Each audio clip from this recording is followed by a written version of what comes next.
Welcome back to another technical deep dive here in the debug zone.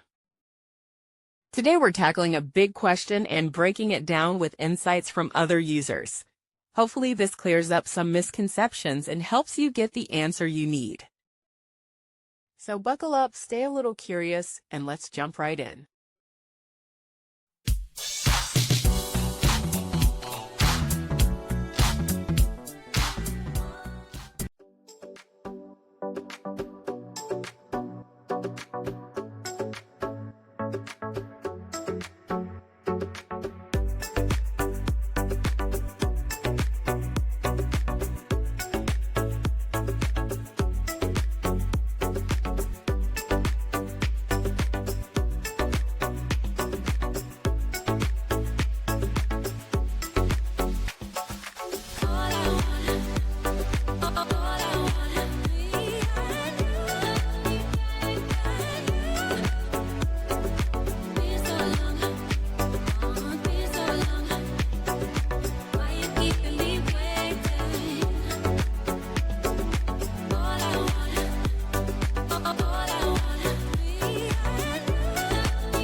And that's a wrap.